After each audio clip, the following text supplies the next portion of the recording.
Hi, it's Monday 21st of November 2011. I'm Stuart Glendinning. I'm a lifelong Rugby League fan. This is the programme from the Four Nation Games last Saturday, which the tournament finished last Saturday with England playing Australia at Ellen Road. And I just want to read what was a forward by Richard Lewis, chairman of the Rugby League. He says, with a full house expected, the tournament has captured the imagination of the public, and this evening's final should be prove to be another memorable occasion in the history of international rugby league. Much as I wish he were right, he's absolutely wrong. It didn't capture the imagination of the public. The ground, Ellen Road, was full, but it was only full of rugby league fans. It didn't capture the imagination of the public because the public just didn't even know the tournament was taking place.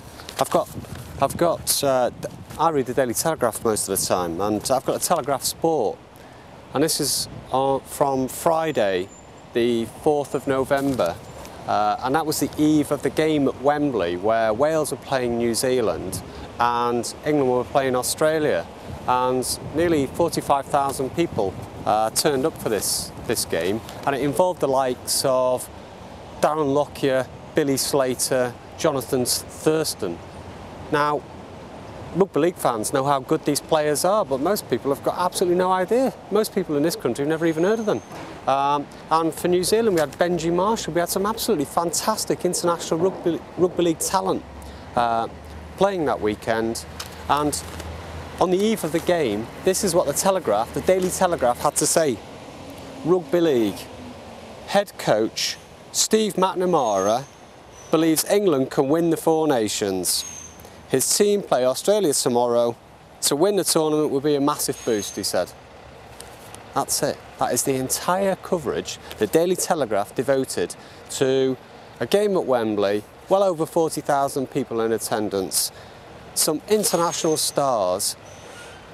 You know, it's not often rugby league has the opportunity to be brought to a wider audience. But there are certain events, and that was one of them, where it deserved much better coverage than that.